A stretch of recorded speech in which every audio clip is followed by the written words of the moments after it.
Welcome to conjuredcraft. My name is Taryn, and this week we're visiting Kiln.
I have become obsessed on my latest project, the Museum of Monstra Obscura. I cannot stop thinking about it, the type of people who would become curators, what sort of artifacts are kept in its vaults, and of course, what does the world look like? In the time our story takes place, the museum resides in Kiln, a city in the throes of a great and awful change. Years past the discovery of torporite, the formation of the grand companies, and most pressingly, a time rife with incursions from beyond the Tenebrian manifold. But I'm getting a little ahead of myself.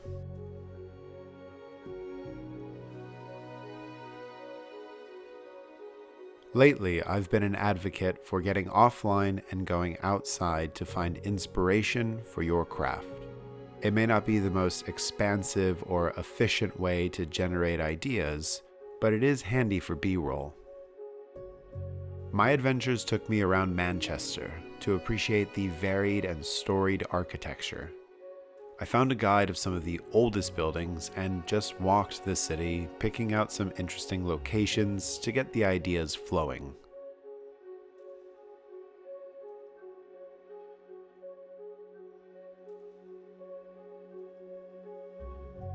I was most inspired, however, outside the city on an excursion to Marple, looking at the aged stone on the old aqueducts. Once I was back home, I did my usual sketches to get silhouettes, but I also created some digital mock-ups. This was to help accurately measure the build so that my proportions would work roughly in 28mm scale. If only I knew at the time that I was about to start the most outrageously detailed piece of terrain that I have ever attempted.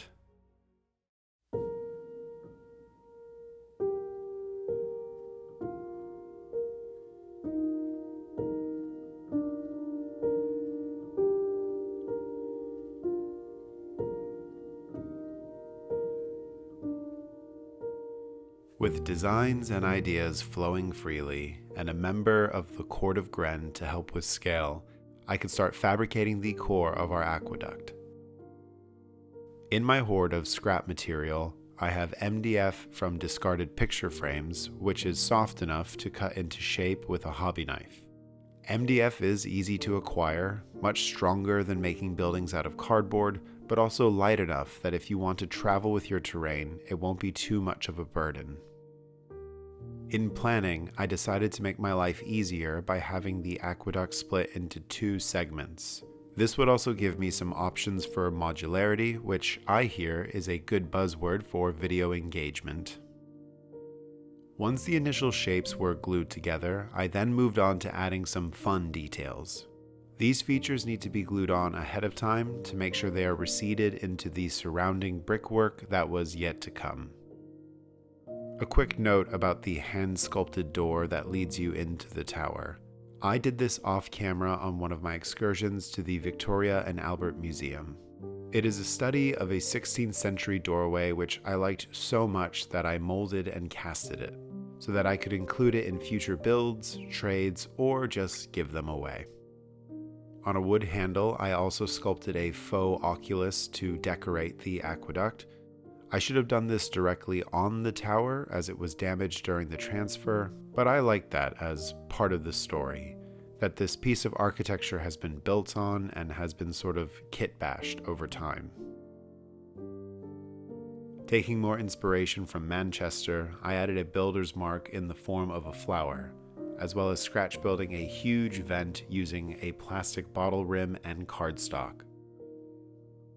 My vision for Kiln is a mix of real-world periods, nothing totally set in a specific era. I know that this world had its Industrial Revolution jump-started, a medieval age with access to advanced technologies. Mott and Bailey meets industrial manufacturing. There's wattle and daub, and rusty ventilation and piping. Something old, something new.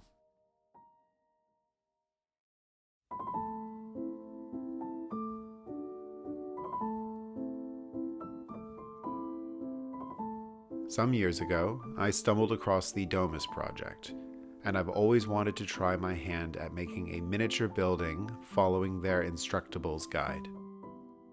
Using some leftover timber, I made a pretty sizable jig, rolled out some air-dry clay, and began hand-making all of the bricks I would need for this craft. The benefit of making bricks this way is that it is very accessible. My rolling pin is a cardboard tube from a roll of aluminium foil.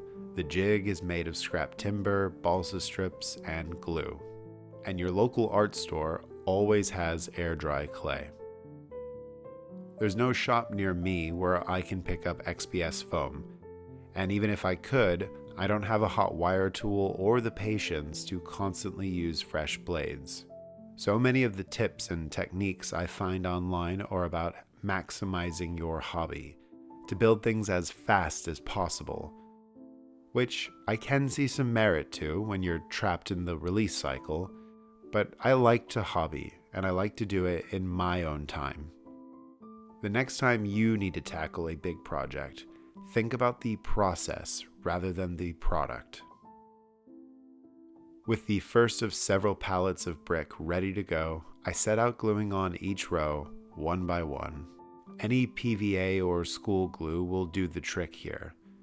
The glue partially reactivates the air-dry clay, and the bricks become very tacky, clinging onto the MDF almost immediately. If you want to make a guide row around the base of your structure with superglue, just be sure to have a respirator or ventilation because you can make yourself sick. On the corners where bricks needed to continue around the edge, I gap-filled using Milliput for a clean and strong transition, creating the illusion that it's solid stone all the way through. With all the bricks affixed to the foundation, I mixed up some wall filler with paint and glue, similar to the creature specimen in my last video. This time, instead of creating paper mache, it's to fill the gaps for the mortar. This mixture gets slathered all over the bricks quite messily, and then with a damp shop towel, I wipe away the filler from the brick faces. The result hides many of the crimes of my uneven bricklaying, and I will absolutely be repeating this technique in the future. In fact, I'd actually love to try this method again, but instead making the bricks and mortar the final colors I want them to be, so I don't even have to prime and paint the structure. The final details for the aqueduct include ripping some balsa wood down so that we can cover the top of these towers with platforms that minis can stand on. Then I glue a hot mess of aluminium foil onto the damaged tower, which gets covered in even more wall filler, crumbled bricks, and dried coffee grounds. This is to add some visual interest to the piece and simulate some structural damage from the long years of neglect before the parcel of land this aqueduct resides on was purchased and transformed.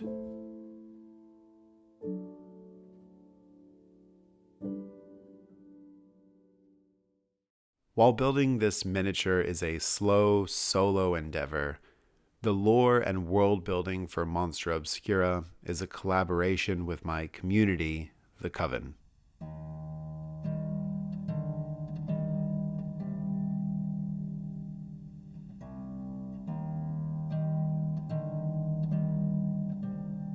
Twice a month, we get together to discuss our hobby projects, commiserate about the crumbling state of the world, and of course, make monsters.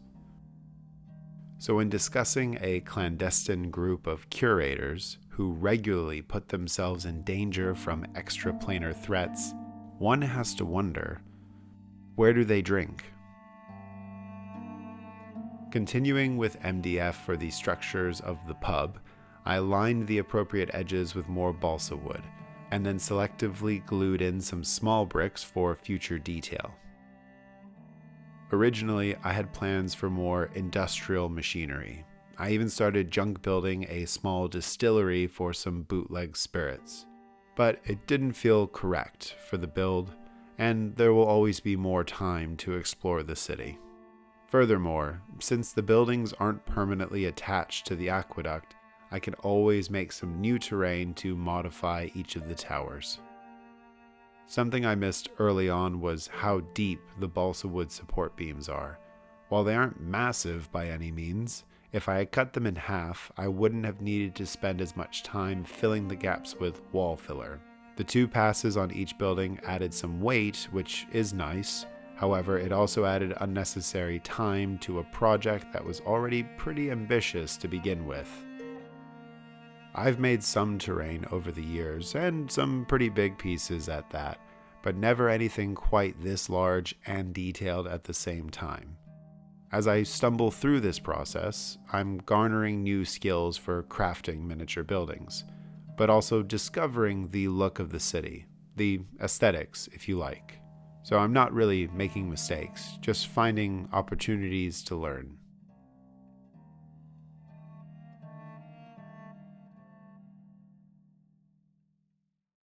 One of those many learning opportunities was that Kiln has shingles, at least on the older structures anyway.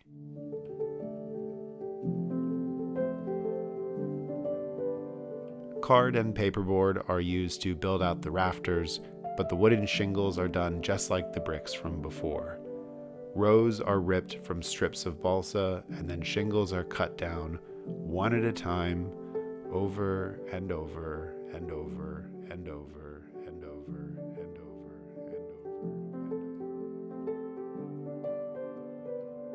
Monstra Obscura has been occupying the majority of my processing power, in a fulfilling way. And I'm enjoying writing lore, coming up with game mechanics, but most importantly, doing it all with my community. For the foreseeable future, or until I get a new hyperfixation, you can expect more projects about the museum, with some game dev diaries and new specimens, the frequency of which can and will vary. However, if you enjoy these videos, want to contribute to the setting, or just want to support a real artist before the AI bubble pops, consider joining the coven at conjuredcraft.com. Of course, I have no expectations. I know that it's tough out there. So if you're not in a position to support me financially, I'd still love to hear your thoughts about the world in the comments below. In a final display of absolute lunacy, I decided that my hundreds of bricks, planks, and shingles needed even more detail. I cut and sanded down the leftover stones from earlier to fashion tiny red brick for a chimney. These are glued over a tapered piece of balsa wood with some milliput clay pots to cap the top, giving us a fun but still plausible smokestack. The lean-to building needed a pipe to improve the silhouette. This random piece of plastic in my bits box was heated, flattened, and cut up for the transom on the main windows. And to break up large flat areas on the back of the aqueduct, I junk built some drain pipes from hexagonal pen tubes, bread bag ties, bottle pump parts, and a fidget toy that exploded at work. The fun didn't stop there though. I also scratch built a small pulley to get supplies up to the pub, using more balsa and a forbidden technique, a real Lego piece. Finally, I also made a highly detailed and completely out of scale pub sign because I've lost control of my life. If I ever recover from this and decide to make more of the city, is there a building or structure you'd like to see me tackle? If it's vaguely medieval to Victorian, I'll probably put it into kiln. Let me know in the comments below. The following is a brief summary on painting, so we can get to the good stuff.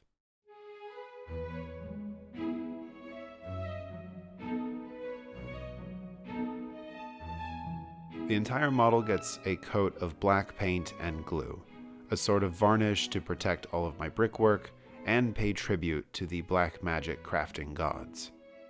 At the time, the only spray paint I had on hand was a textured primer called Clotted Cream, and I was determined to make this entire build using only materials I had on hand.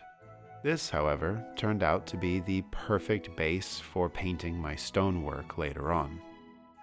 This is the first project in a long while where I have used a combination of branded miniature paints, instead of just mixing up custom shades with my cheap art store acrylics.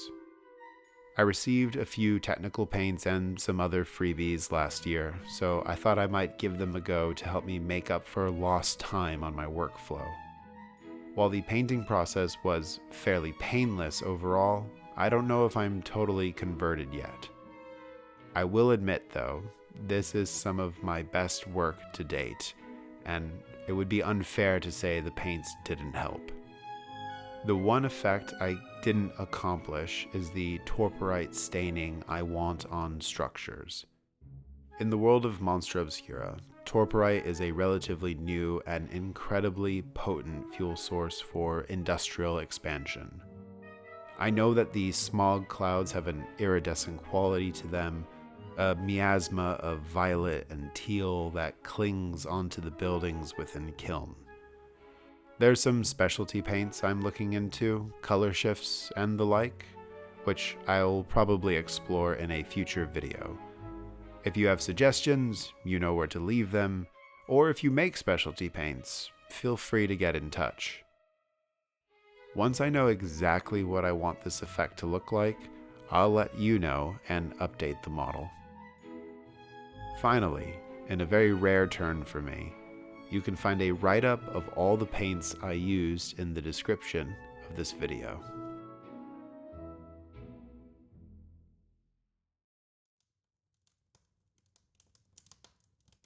Journal entry from an unidentified former curator. As I look out of the window, thinking upon the passing of a new year, I cannot help but let my mind drift. While I am no longer the youth I once was, I do know my memory has not failed me just yet. I can still picture my father's farm, the small river to the south, the once seemingly giant oak tree, and, of course, the sky. I still remember the sky. When I was a child, and the first of the new factories were built, the Dreadlack Ironworks, it was a promise of innovation, of a stronger future. But when that green smog started to rise from the forges, we should have known. We should have cut that future short. In the 30 years since, I no longer recognize my home. They say the fishermen are gone. These inhalators have become all but normalized. And the strangest occurrence of all, on everything I hold dear, the stars, they shine otherwise.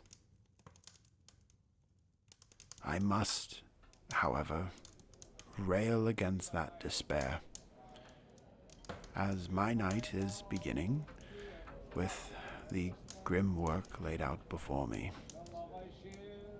I have of course come to the one place where I am reminded that we are not alone.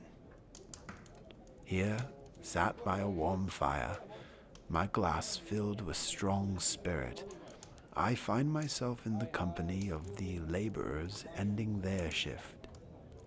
The words escape me, but I am comforted by the tune. The barman leads them with great fervor, and I am reminded why we bring our patronage to this public house. In my old age, sitting here ruminating on secrets and dark forces, there is singing in this pub. Yes, tomorrow will bring more danger, whether from the smokestacks or monstra. But for tonight, as with most nights at the local shade, there is singing. My heart was breaking too. My heart was breaking too. When this may mourn, my thoughts will be of you. Thank you for joining me on this brief outing into the streets of Kiln. In this fictional world where malevolent powers seek to maximize profits, expand without consideration for the environment, and cage anyone who stands against them, it was important to me that you know there is safety, no matter how bad things may seem. There are people working tirelessly to help, even if you don't always see them. And if you haven't already, there is still time for you to make a stand against the forces of darkness. I felt that before I continued making specimens or artifacts from the museum, it was important to have a space of refuge and respite, a place where we can gather and sing.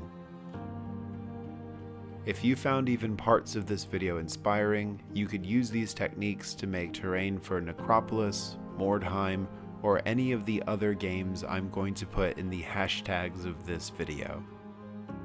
If you would like to support me in this endeavor, subscribe to the channel, share this video with someone who plays one of those many games, or consider becoming a Coven member on conjuredcraft.com.